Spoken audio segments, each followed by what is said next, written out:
This story is titled, I kicked out my mother-in-law after she set a fire at my house. Now my wife demand I apologize to her, but I refused, and this happened. Hey everyone! Before we jump into today's video, I need your help. We've noticed the channel is losing some traction, and subscribing is one of the best ways you can support us. It's quick, free, and it helps us keep bringing you awesome content. Your support means the world. Let's keep this channel growing together. Thanks so much. Now let's start the video, alright? I need to get this off my chest because I feel like my entire life just flipped upside down. And I don't know if I'm doing the right thing anymore. My mother-in-law, Lisa, 62 female, is like a walking, talking disaster zone. She's one of those people who somehow makes every situation about herself, plays the victim 24/7, and then acts shocked when no one wants to deal with her anymore. For years, I've just gritted my teeth and put up with her nonsense for Sarah's sake. And for what? For her to act blind and treat me like this? Let me back up a bit.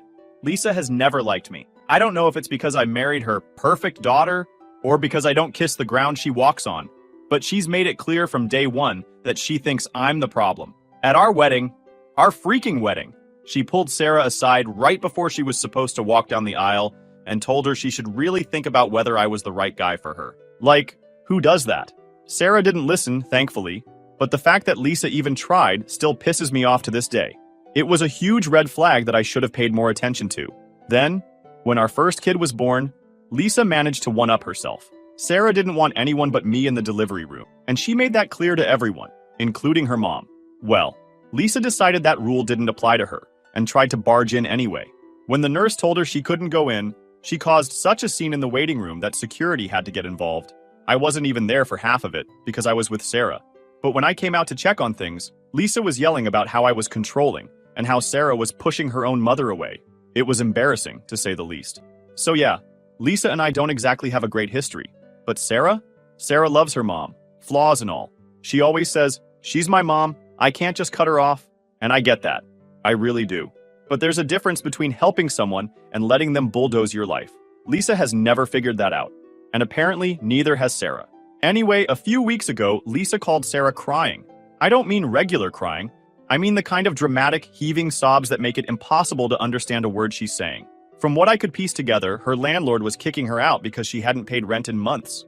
Typical Lisa. She doesn't work, doesn't save, and somehow always expects someone else to swoop in and save her when things fall apart. Before I could even process what was happening, Sarah was saying, "Of course you can stay with us." Like it was no big deal. My jaw practically hit the floor. I couldn't believe she'd just invite her mom to move in without even talking to me first. "Wait, we need to talk about this," I said, but Sarah had already hung up. She turned to me with that look, the one that says, "What's there to talk about? She's my mom," Sarah snapped. "She's your mom, but she's also a walking tornado of drama," I said, trying to keep my voice calm. "We have 2 young kids, Sarah. Do you really want to bring her chaos into our house?" "She's not chaos. She's family," Sarah shot back, already getting defensive. "Then why don't you ask your brother or sister to take her in? They don't have kids, and they both have guest rooms. Why can't she stay with one of them?" I countered. I knew for a fact that her siblings could handle Lisa way better than we could. "They don't want to get involved," Sarah muttered, looking away. "Exactly," I said, throwing up my hands. "If her own other kids don't want to deal with her, why should we? It's not our responsibility to fix her mess." Sarah glared at me like I'd just insulted her entire family. "So you're okay with letting my mom be homeless?" she asked, her voice dripping with sarcasm. Honestly? Yeah, I kind of was. But I knew better than to say that out loud. Not yet, anyway. Instead, I just said, "I'm trying to protect our family. We've worked hard to build a stable home for our kids. I'm not going to risk that because your mom can't get her life together." That didn't go over well. Sarah called me heartless and stormed off, leaving me to sit there and stew in the awkward silence. I thought maybe she'd cool off and realize I was right. But no, she was already making plans to bring Lisa here, whether I liked it or not. Here's the thing. I know Sarah loves her mom, and I know she feels guilty that Lisa has nowhere else to go. But when does it stop? When do we stop letting toxic people steamroll our lives just because they're family? I tried explaining this to Sarah, but she wasn't having it. She kept saying things like, "She's not perfect, but she needs a little help." I've heard it all before. Lisa always needs a little help, and it always turns into a huge mess. And you know what the worst part is? I could already see how this was going to play out. Lisa would move in, make a huge mess, figuratively and literally, and then leave us to pick up the pieces. It's her pattern. I've seen it too many times to think this time would be any different. The next couple of days were tense. Sarah barely said a word to me unless it was about the kids, and even then she was curt and short. It was like living with a stranger. I knew she was pissed at me for pushing back about Lisa, but what was I supposed to do? Pretend like this was going to work out? I thought maybe she'd take some time, think it over, and realize I had a point. Instead, she doubled down. She has nowhere else to go, Sarah finally said that evening after the kids were in bed. Her tone wasn't angry this time, but desperate. What do you want me to do? Let my mom live on the street? She kept begging, and I realized I wasn't going to win this argument. Sarah wasn't thinking about the bigger picture. She was just focused on saving her mom. And as much as I hated the idea, I knew there was no way I was going to convince her otherwise. Fine, I said, throwing my hands up in defeat. She can stay, but only until she finds another place. This isn't a permanent thing, Sarah. She needs to know that. Sarah's face softened, and for a moment, I thought she was going to thank me. Instead, she said, I'll talk to her. She'll understand. But I knew Lisa wouldn't understand. Lisa never understood boundaries. This wasn't going to be a short stay. This was going to be an invasion. Lisa showed up 2 days later with more stuff than I thought was humanly possible for someone who was supposedly on the verge of homelessness. She didn't even try to pack light. There were suitcases, boxes, random bags of who knows what, and even a stack of plastic bins.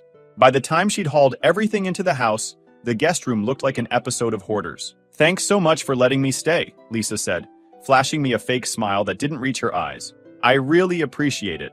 I nodded, biting my tongue. Just until you find another place, I reminded her. Of course, she said, her voice dripping with insincerity. I'm already looking. I just need a little time to get back on my feet. Sarah beamed at her mom like she'd just solved world hunger, and I knew there was no way this was going to end well. The first few days weren't too bad, but that didn't last. Lisa had a way of making herself at home that felt less like a guest and more like she was trying to take over. She left her stuff all over the house, her bags spilling into the hallway. She treated the guest room like her personal storage unit, cramming it full of junk and making it impossible to walk through without tripping over something. And then there were the little things. She'd leave dirty dishes in the sink instead of putting them in the dishwasher. She even started rearranging things in the kitchen because she didn't like how we had it set up. I tried to ignore it, but it was like she was deliberately pushing my buttons. Can you talk to her about cleaning up after herself? I asked Sarah one night after the kids were in bed. She's still getting used to things, Sarah said, brushing me off. She'll settle in soon. How much more settled can she get? I muttered. But I didn't press the issue. Yet. It all started the night Lisa burned dinner. Or rather, the night she turned dinner into some unidentifiable horror show and insisted my kids eat it. Lisa had decided to help by cooking dinner. But as always, she didn't bother asking if we needed her help. By the time I got home from work, the kitchen looked like it had been through a war. Pots, pans, and utensils were scattered everywhere. The counters were smeared with something I didn't want to identify. And the smell? Burnt mystery food mixed with regret. What's going on in here? I asked, trying to keep my voice steady while mentally calculating how many hours it'd take to clean up this mess. Lisa spun around with this overly proud grin, holding a ladle of what I can only describe as chunky sludge. I made dinner, she chirped, clearly waiting for a round of applause. Sarah came in right after me and immediately started doing damage control. Mom, this is so thoughtful of you. Thank you, she gushed, though I caught the slight hesitation in her voice when she glanced at the pot. Lisa waved her off like she was a hero. Oh, I just thought it would be nice to cook for the family. Nice? Sure. Edible? Hell no. But before I could suggest we order pizza, Lisa was already serving the kids.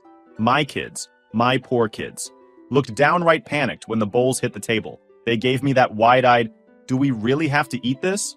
Look, but before I could say anything, Sarah jumped in. Try your grandma's dinner, she said gently. She worked hard on this. I couldn't believe what I was hearing. The kids hesitated, clearly uncomfortable, but Sarah nudged them again. It's just a little, guys. It'll make Grandma happy. That's when I lost it. No, I said, sharper than I intended.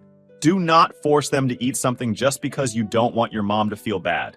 Sarah turned to me with that, you're making a scene look, but I wasn't backing down. They don't have to eat this, I said, motioning to the sludge in front of them. No one should have to eat this. Lisa gasped like I just kicked her puppy. Do you see how he's treating me, Sarah? She cried, turning on the waterworks. I was just trying to help and he's being so mean. Mean? I shot back. Lisa, the kids don't want to eat this. And honestly, I don't blame them. You're not cooking for them again. The room went silent for a moment before Lisa stormed out dramatically, muttering something about how ungrateful I was. I told the kids to go to their rooms, and then I did what any reasonable parent would do. I ordered them DoorDash. Because ain't no way my kids were eating whatever that was. Sarah and I got into it later that night. She said I embarrassed her mom, and I said her mom embarrassed herself.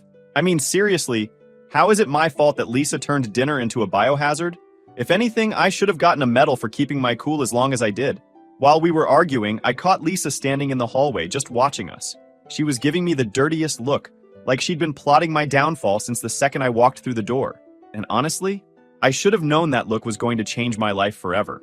A few nights later, everyone was fast asleep, or so I thought, finally getting some much-needed rest after dealing with Lisa's antics all week. The house was quiet, and everything seemed fine, until it wasn't. I woke up to the fire alarm blaring. At first, in my half-asleep state, I thought maybe it was just a false alarm. But then the smell hit me, thick, suffocating smoke. My heart started racing as panic set in. I shook Sarah awake. "Sarah, get up! The fire alarm!" We both bolted out of bed, the smell of smoke growing stronger with every second. My head was spinning as we rushed down the hallway. When we got to the living room, I couldn't believe what I was seeing. Flames were crawling up the side of the couch and spreading to the curtains. The coffee table was already in flames, and thick black smoke filled the room. Sarah gasped, and I shouted, "Get the kids! Get them outside now!" She didn't hesitate, running down the hall to grab them while I sprinted to the kitchen for the fire extinguisher. Lisa, meanwhile, was standing in the corner, coughing and flailing her arms like she didn't have a clue what to do. "It was an accident!" she yelled, but her tone was defensive, not apologetic. I didn't have the luxury of time to deal with her. I grabbed the extinguisher and started spraying, my mind racing to keep the flames from spreading further. The whole thing felt like it lasted forever, but eventually I managed to put out the fire. The living room was a disaster, and that awful, lingering smell of smoke that clung to everything. Sarah was outside with the kids, who were shaken but safe. My hands were still trembling as I turned to Lisa, who stood there looking like the victim in all of this. I didn't say anything, but the words were on the tip of my tongue. This was going to be a breaking point. I could feel it. "What the hell happened?" I demanded, turning to Lisa once the fire was out. She looked at me with wide, innocent eyes, like she had no idea why I was upset. I was lighting some candles," she stammered. "I guess one of them fell over or something. I didn't mean for this to happen." "Candles!" I shouted. "You started a fire in my house because of candles?" "It was an accident," she insisted, but there was something off about her tone. She didn't sound scared or sorry, just annoyed that I was yelling at her. I glanced around the room, trying to piece together what had happened. That's when I noticed the pile of burnt papers on the coffee table, along with an empty lighter. This wasn't a candle accident. This was something else entirely. "Why are there burned papers here?" I asked, narrowing my eyes. Lisa's face turned red. "I was just cleaning up some old documents," she said quickly. "I thought it would be faster to burn them, but I didn't think it would get out of hand." "You thought burning papers in the middle of the living room was a good idea?" I said, my voice rising, because nothing made fucking sense. Before she could answer, Sarah came back inside, having left the kids in the car. "What's going on?" she asked, looking between me and her mom. "Your mom just set our living room on fire," I said, pointing to the mess. "It was an accident," Lisa repeated, this time with fake tears in her eyes. "I didn't mean to." "She was burning papers," I said, turning to Sarah. "In the living room. Who does that?" Sarah looked at her mom, her expression somewhere between shock and disbelief. "Mom, is that true?" Lisa sniffled, wiping her eyes dramatically. "I was just cleaning up. I didn't want to leave a mess, so I thought burning the papers would be easier. I didn't think it would get out of control." "She didn't mean it," Sarah said, conflicted, turning back to me. "You don't have to yell at her. She almost burned our house down, Sarah," I yelled. "The kids were upstairs. What if we hadn't woken up in time?" "It's not that big of a deal," Lisa muttered under her breath. But I caught it. That was the moment I knew she didn't care. Not about us. Not about the kids. Not about the house. She'd set the fire because she was pissed at me for not treating her like the queen of the castle. I stood there, staring at the charred mess, while Lisa sniffled dramatically in the background. Sarah was still defending her, but my patience had officially run out. I couldn't let this go. Lisa had to leave. That night, after the kids were asleep, I sat Sarah down and said, cutting straight to the point, "She's gotta go." Sarah looked up from her coffee, her eyes narrowing. "What? She's not going anywhere." I leaned forward, keeping my voice calm but firm. "Sarah, your mom set our living room on fire last night. She almost burned down the house with the kids in it. Do you understand how serious this is?" "She didn't mean to," Sarah said, her voice rising defensively. "It was an accident," I said sharply, trying to keep my cool. Stop calling it an accident.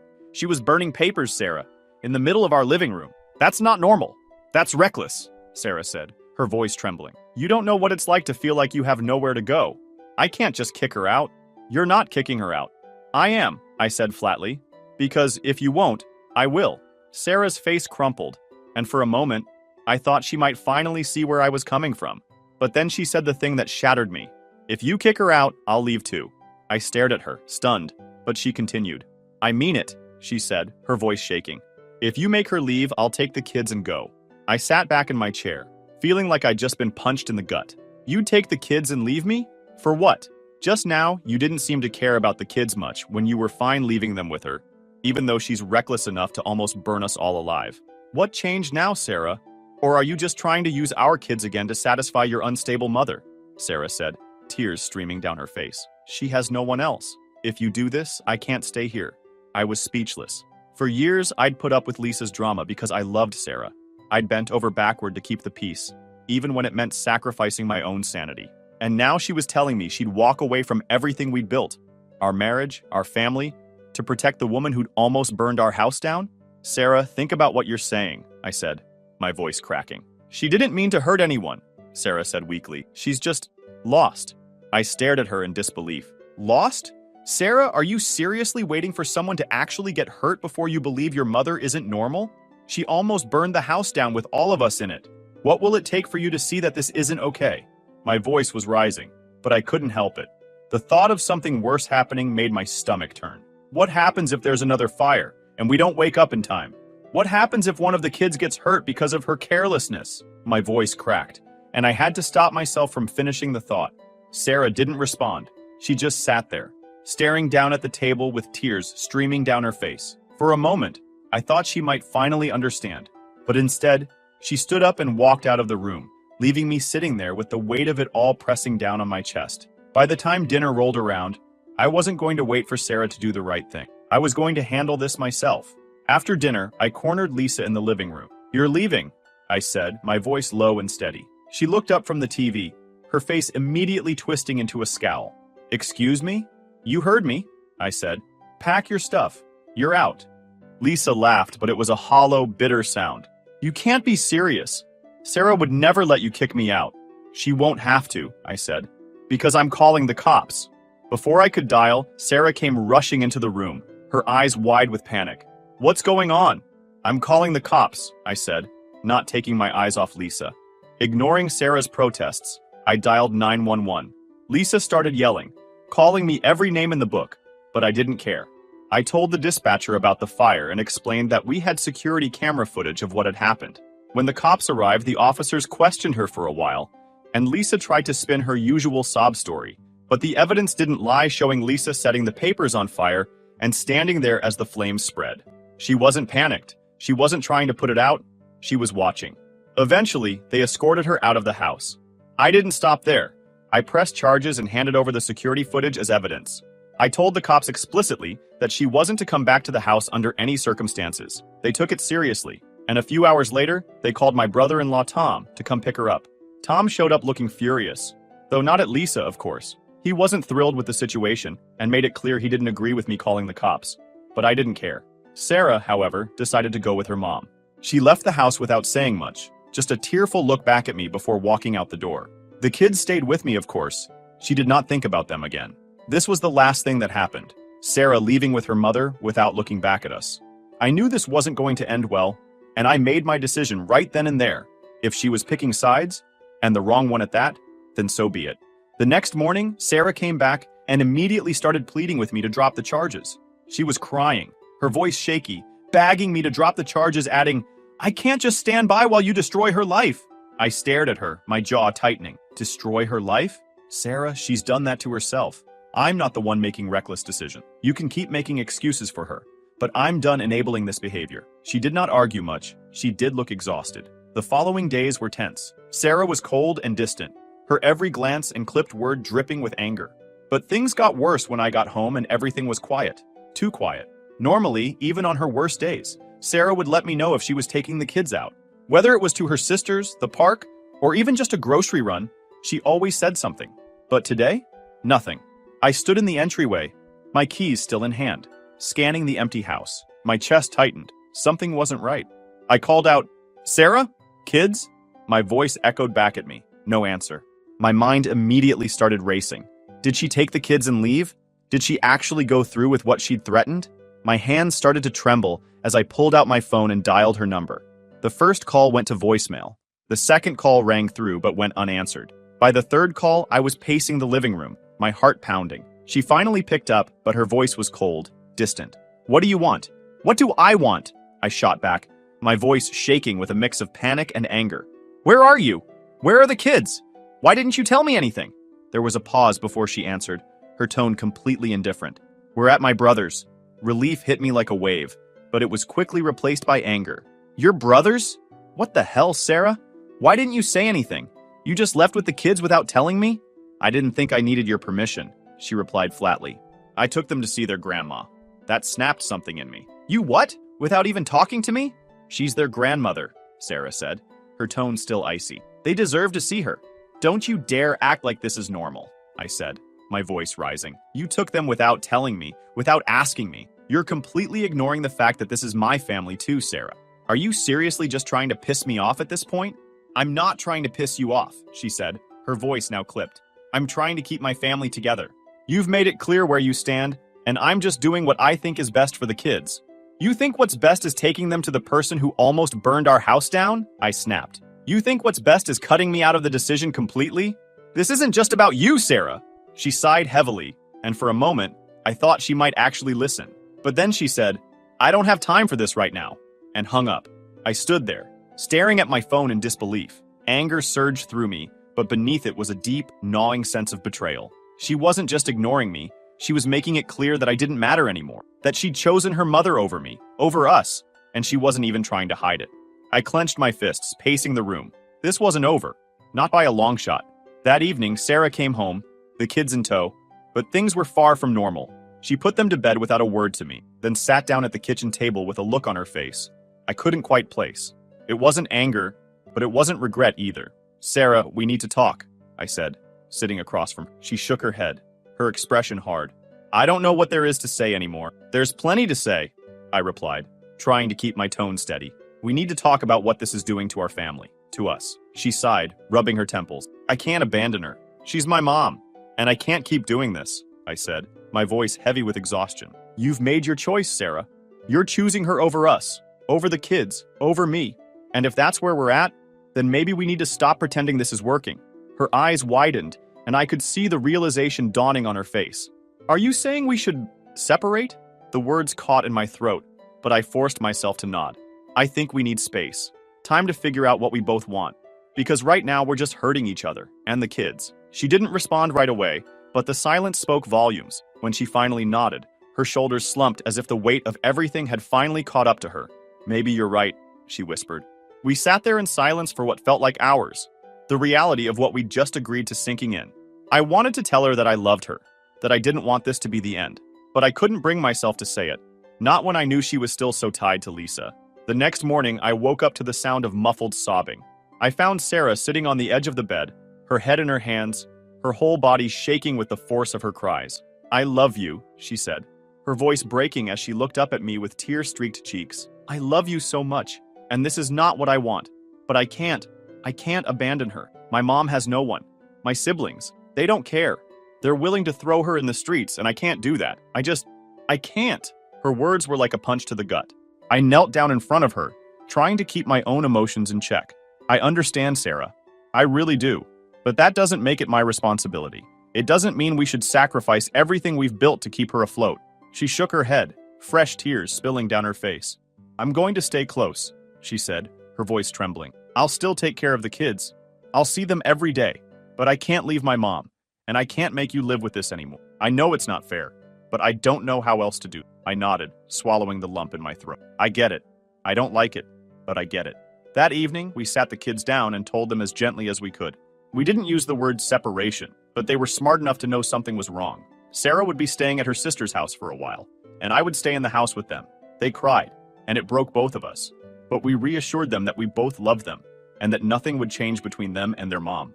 Watching Sarah pack a bag was one of the hardest things I'd ever done. I sat in the living room, staring at the charred carpet and scorched walls, physical remnants of the fire, but also metaphors for what our relationship had become. We loved each other, I didn't doubt that. But love wasn't enough to bridge the growing divide between. When Sarah finally walked out the door, she paused, looking back at me with tears in her eyes. "I'm sorry," she said softly, "for everything. But I really can't leave my mom." I nodded, my throat tight with emotion. "I know. I wish you could, but I know." She hesitated, as if she wanted to say more, but instead she turned and walked away. The house felt emptier than ever after she left, but it also felt calm. For the first time in weeks, there was no tension, no shouting, no lingering dread. It was quiet, and as much as I hated to admit it, I appreciated the peace. I didn't know what the future held for Sarah and me. I didn't know if we'd find our way back to each other, or if this was the beginning of the end. All I knew was that I had to protect my family's peace, even if it meant losing the person I loved most. So Reddit, tell me, what would you do in my situation? Did I take things too far? Or was I right to set this boundary? I love my wife, but I couldn't ignore the danger Lisa brought into our home. I'm trying to protect my family, but it feels like I've lost part of it in the process. How do you even come back from something like this?